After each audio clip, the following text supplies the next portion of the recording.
अस्सलाम वालेकुम all, how are you. अच्छा, हम लोग इस चैनल पे पहले भी डिस्कस कर चुके हैं कि इस चैनल पे हम लोग सॉइल साइंस के लेक्चर्स जो हैं वो डिलीवर करेंगे। अच्छा, सॉइल साइंस के लेक्चर्स को हमने पीछे थोड़ा डिले कर दिया है। हमारी जो है अभी recently PRC Pakistan agriculture research council की जो टेस्ट आई हैं साइंटिफिक ऑफिसर की, वो डिफरेंट डिपार्टमेंट्स की टेस्ट है। तो यहाँ पे सॉइल साइंस की भी एक सब्जेक्ट स्पेशलिस्ट की भी टेस्ट होगी जिसमें आप साइंटिफिक ऑफिसर होंगे, लेकिन उसमें जो आपका मेजर सब्जेक्ट्स होगा उस हिसाब से आपको क्वेश्चन दिए जाएंगे। तो इसलिए हम लोगों ने जो हमारे मोस्ट रिपीटेड क्वेश्चंस हैं उन रिपीटेड क्वेश्चंस को हमने जो है समराइज़ करके उसकी एक टेस्ट बनाई है 100 क्वेश्चन की। जो एक्सपेक्टेड क्वेश्चंस होते हैं, ऐसे कह लें कि टोकन क्वेश्चन जो होते हैं, जो मोस्टली हमारी हर टेस्ट में रिपीट हो रहे हैं, तो आज उनकी तैयारी करेंगे। मैं आपको पहले भी कह चुका हूं कि इंशाल्लाह ताला हम लोग आपको तैयारी करवाएंगे कि किस तरह से जो है आप टेस्ट दें और किस तरह से आप तैयारी करें। तो इंशाल्लाह ताला अगर आप ये 100 क्वेश्चन आप सही तरीके से पढ़ लें तो आपकी काफ़ी जो है सवाल इस टेस्ट में से ही आ जाएंगे।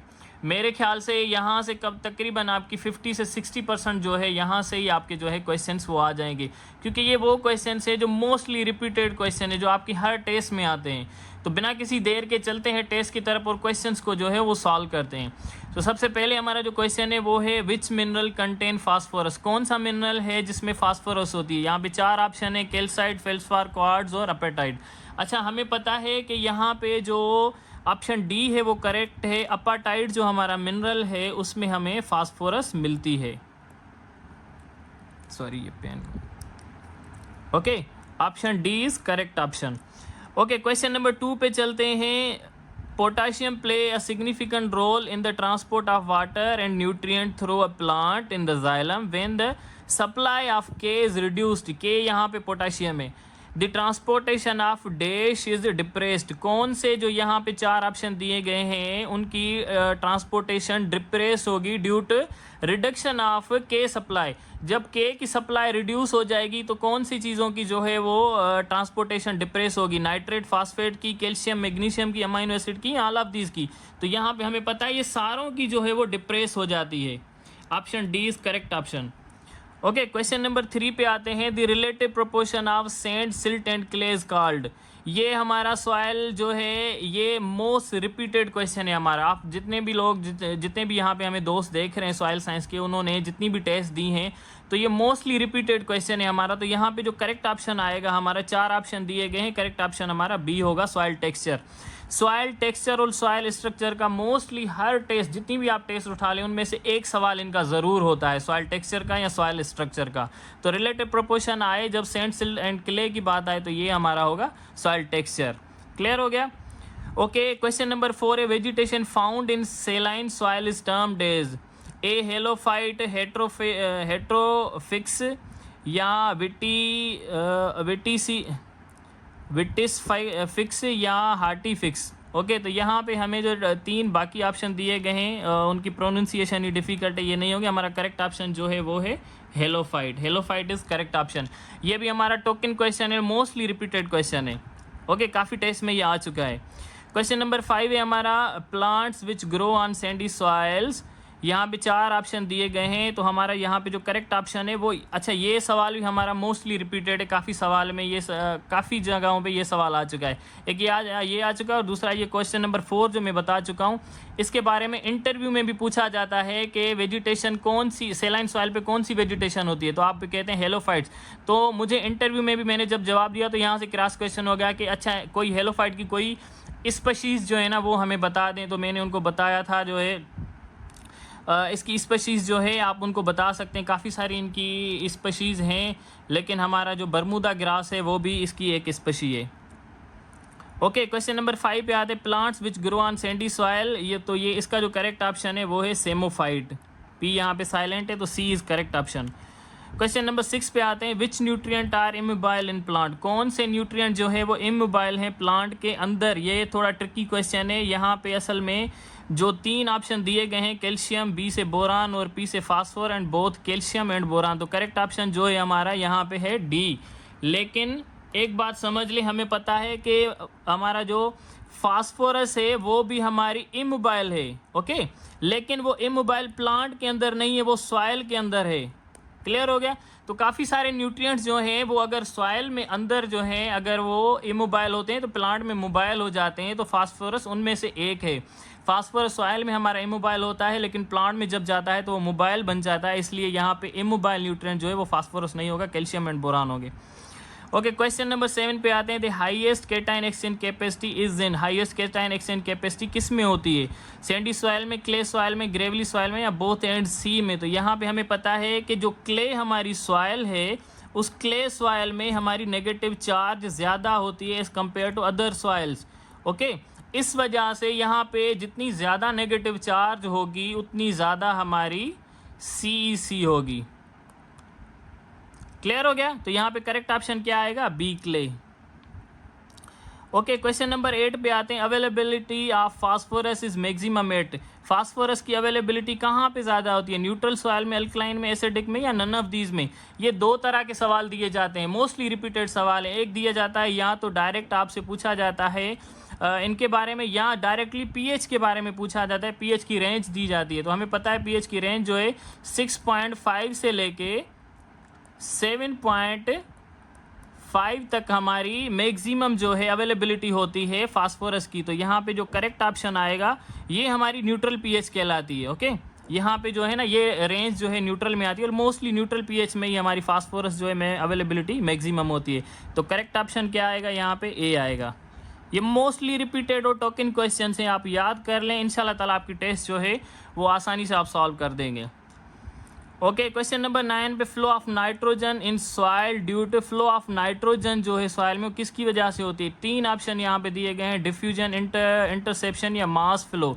ओके, तो मास फ्लो के थ्रू ही जो है हमारी फ्लो ऑफ नाइट्रोजन होती है। ये डिफ्यूजन और इंटरसेप्शन से भी सवाल आते हैं। इन तीनों में से एक सवाल लाजमन कहीं ना कहीं पे आ जाता है आपका इन यहाँ से। ओके, सो ये जितने भी क्वेश्चन हैं आपके मोस्ट रिपीटेड क्वेश्चन, इन सबको आपको सही तरीके से याद करना है क्योंकि टाइम आपके पास बिल्कुल थोड़ा है। क्वेश्चन नंबर 10 पे आते हैं। Field capacity is a point at which all the macro and micropore in the soil are filled with water. B में है all the macropore filled with water and the micropore filled with air.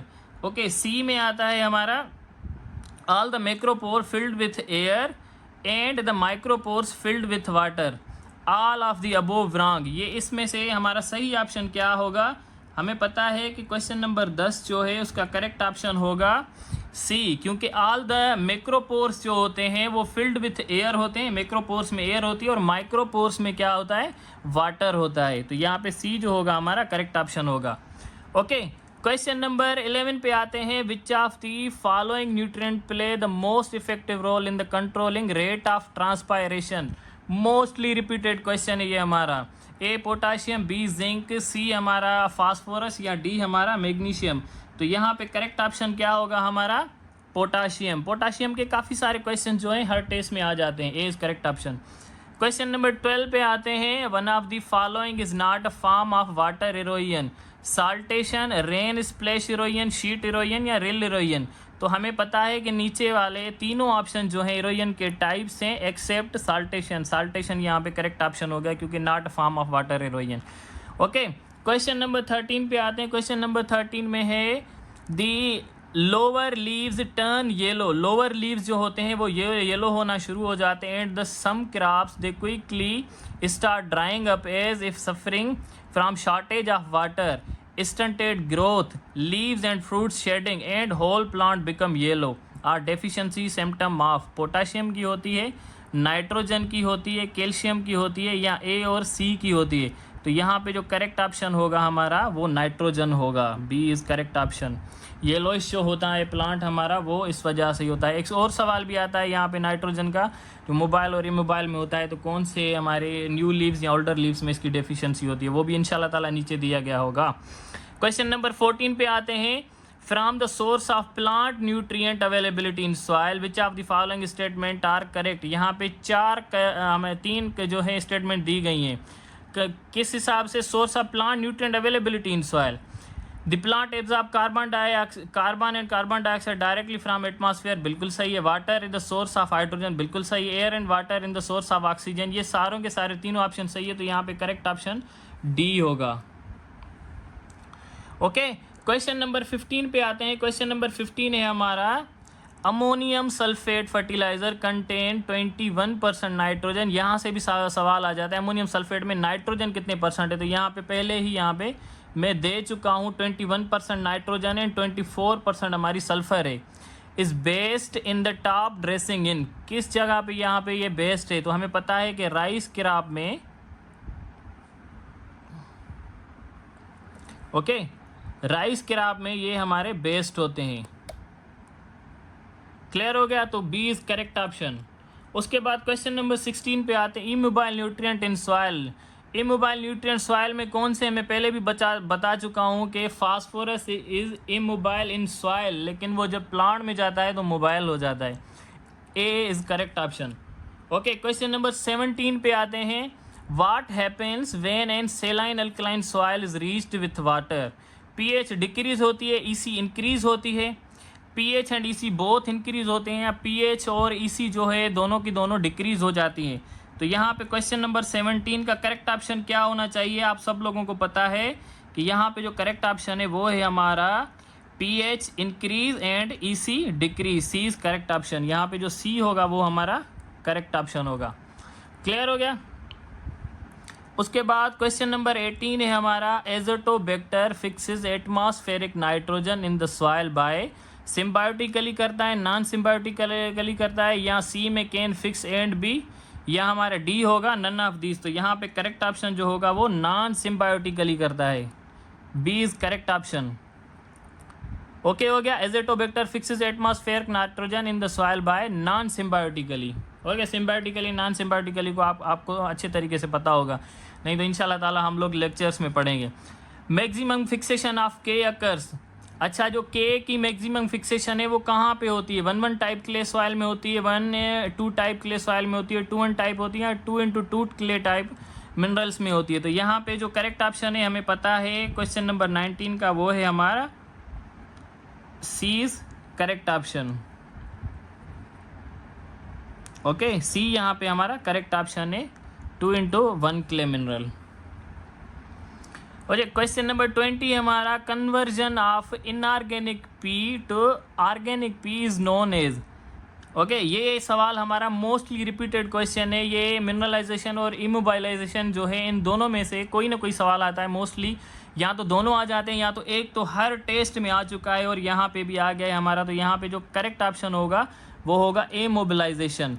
अच्छा, इसको समझ ले, immobilisation और mineralisation क्या होती है। मिनरलाइजेशन होती है जब कन्वर्जन हो हमारी ऑर्गेनिक से, जो ऐसे समझ लें कि कोई भी ऑर्गेनिक सोर्स हो हमारा फर्टिलाइज़र का, उससे इनऑर्गेनिक में हो जाए तो वो हमारी मिनरलाइजेशन होगी। और अगर इनऑर्गेनिक से, इनऑर्गेनिक पी से ऑर्गेनिक पी में हो जाए तो वो हमारी क्या हो जाएगी? इमोबिलाइजेशन हो जाएगी। क्लियर होगा। यहाँ पे एक और सवाल भी आता है, CN रेशो का पूछा जाता है कि मिनरलाइजेशन किस CN रेशो पे होती है।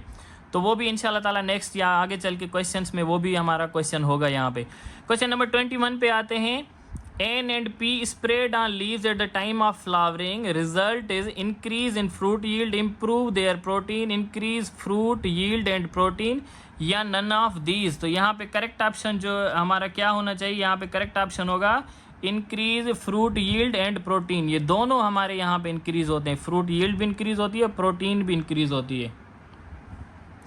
ओके, ऑक्सिन हमारा क्या है? ऑक्सिन एंजाइम है, विटामिन है, हार्मोन है, या प्रोटीन है? तो हमें पता है कि ऑक्सिन हमारा हार्मोन है। तो C is correct option. Question number 23 पे आते हैं। क्वेश्चन नंबर 23 हमारा, how many types of soil colloids. Soil colloids के कितने टाइप होते हैं? तो हमें पता है सॉइल कोलाइड्स के 2 टाइप होते हैं। ये सिंपल क्वेश्चंस हैं लेकिन मोस्टली रिपीटेड क्वेश्चंस हैं हमारे। विच इज़ द मेन का, क्वेश्चन नंबर 24 है, which is the main cause of desertification. Desertification का मेन काज क्या है? एक्सिलरेटेड एक्टिविटीज़ हैं, ओवर ग्रेजिंग है, ड्राई फार्मिंग एग्रीकल्चर है। तो यहाँ पे करेक्ट ऑप्शन हमारा क्या होगा? यहाँ पे करेक्ट ऑप्शन हमारा आएगा over grazing. B is correct option. Okay, question number 25 है हमारा, in alkaline soil which form of phosphorus uptake by plant. Primary orthophosphate, secondary orthophosphate, या बोथ। अल्कलाइन सॉइल में कौन सी फास्फोरस की जो फॉर्म है वो अपटेक करता है? प्लांट। तो यहाँ पे करेक्ट ऑप्शन हमारा क्या होगा? सेकेंडरी आर्थोफास्फेट अल्कलाइन सॉइल में हमारी सेकेंडरी होती है। अब समझ लें, जब अल्कलाइन सॉइल में सेकेंडरी आर्थोफास्फेट होगी तो प्राइमरी, अच्छा एसिडिक सॉइल में कौन सी होगी? प्राइमरी होगी। अगर एसिडिक का पूछा जाए तो प्राइमरी, और अगर आपसे अल्कलाइन का पूछा जाए तो सेकेंडरी। क्लियर हो गया? क्वेश्चन नंबर 26 पे आते हैं। क्वेश्चन नंबर 26 है हमारा, in acidic soil which form of phosphorus uptake by plant. तो यहाँ पे हमें वही क्वेश्चन हमारे सामने आ गया, तो यहाँ पे करेक्ट ऑप्शन हमारा ए होगा। ओके, ब्रीफली मैं समझा चुका हूँ इसको।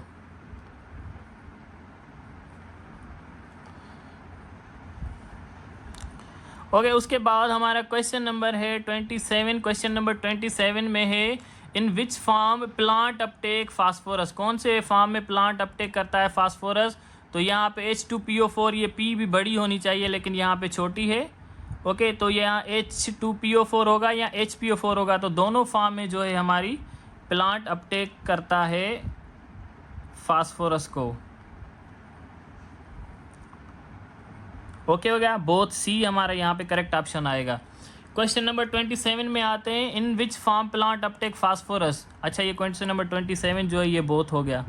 क्वेश्चन नंबर 28 पे आते हैं, the forest soil have lower bulk density than agriculture soil because their content high organic matter की वजह से, लो ऑर्गेनिक मैटर या ना बोथ ऑफ होगा या नन ऑफ दीज होगा। तो फॉरेस्ट सॉइल में लो बल्क डेंसिटी होती है, तभी ये लो बल्क डेंसिटी होती है, हमें पता है, जब हाई ऑर्गेनिक मैटर होगा। जहाँ पे हाई ऑर्गेनिक मैटर होगा वहाँ पे बल्क डेंसिटी जो है वो रिड्यूस हो जाती है। So A is correct option. Okay, question number 29 पे आते हैं। क्वेश्चन नंबर 29 है हमारा, सॉइल एडिक्टिव which stabilize the soil, improve resistance to erosion, increase to permeability to air and water, improve texture, ease cultivation और otherwise improve soil quality. Soil amendment, soil conditioner, बिल्कुल ये both ही होंगे, soil amendment भी होगा, soil conditioner भी होगा। सो सी is correct option. Clear हो गया? क्वेश्चन नंबर 30 आते हैं। क्वेश्चन नंबर 30 में है, any material such as straw, sawdust, leaves, plastic films and loose soil that is spread upon the surface of soil, के ऊपर जो इनको स्प्रेड किया जाए, बिछाया जाए, to protect the soil, soil को प्रोटेक्ट करने के लिए, उसकी इरोजन को प्रोटेक्ट करने के लिए, and plant roots from the effect of rain drop. जो रेन ड्रॉप होता है उसको जो है, रेन ड्रॉप की वजह से जो है ना सॉइल हमारा स्ट्रक्चर ख़राब होता है, तो इस वजह से उनको प्रोटेक्ट किया जाता है। सॉइल क्रस्टिंग, फ्रीजिंग, एवापोरेशन को भी रोका जाता है। तो ये किस वजह से होता है हमें पता है, ये मल्चिंग की वजह, इसे हम मल्चिंग कहते हैं। तो यहाँ पे mulch is correct option. Okay, question number 31 है हमारा, nutritive element needed in large quantities to ensure normal plant development, NPK, sulphur, magnesium, calcium, iron, both A and B, या हमारा यहाँ पे होगा नन ऑफ दिस। तो यहाँ पे क्वेश्चन नंबर 31 जो है हमारा, इसको थोड़ा सा समझ लें कि nutritive element needed in large quantity, जो लार्ज क्वांटिटी में हमें ये सारे के सारे चाहिए होते हैं। ओके, तो यहाँ पे करेक्ट ऑप्शन जो होगा वो हमारा सी होगा। क्लियर हो गया?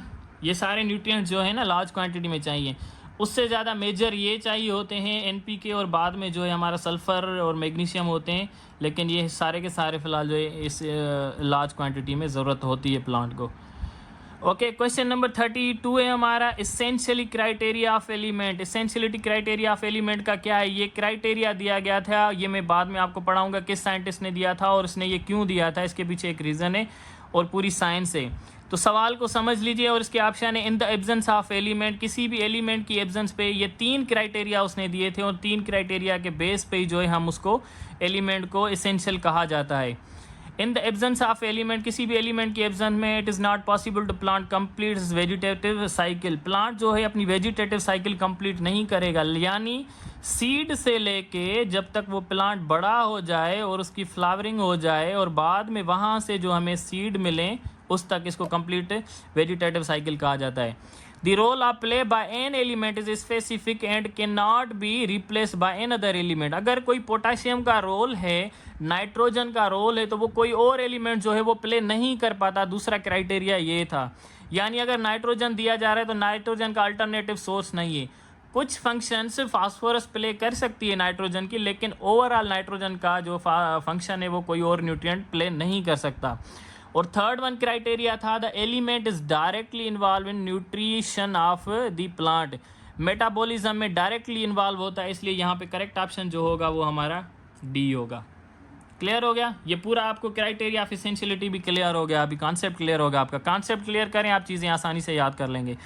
ओके, इन land capability classification total 8 land capability classification होती है 1 to 8 तक। क्लास 1 से 4 आर सुइटेबल फॉर 1 to 4 किस लिए सुइटेबल होती हैं? सुइटेबल फॉर ग्रेजिंग होती हैं, या सुइटेबल फॉर फॉरेस्ट्री होती है, अनसुइटेबल फॉर एनी एग्रीकल्चर होती है, या सुइटेबल फॉर कल्टीवेटेड फार्मिंग होती है। तो यहाँ पे जो है करेक्ट ऑप्शन हमारा होगा cultivated farming, D is correct option. Okay, question number 34 पे आते हैं। क्वेश्चन नंबर 34 है हमारा igneous rocks are called, primary rocks होते हैं, सेकेंडरी, एक्वस या नन ऑफ दिस। तो इग्नियस रॉक्स में पहले भी पढ़ा चुका हूँ कि ये हमारे प्राइमरी रॉक्स होते हैं, या इंशाल्लाह ताला rocks and types of rocks में ये चीज़ें आपको कवर हो जाएंगी, प्राइमरी रॉक्स कौन से हैं और सेकेंडरी रॉक्स कौन से हैं। ओके, इंसेप्टिसोल्स रॉक्स में से सवाल आ जाते हैं, परसेंटेज भी उनकी आ जाती है कि कितनी परसेंटेज है हमारी रॉक्स की।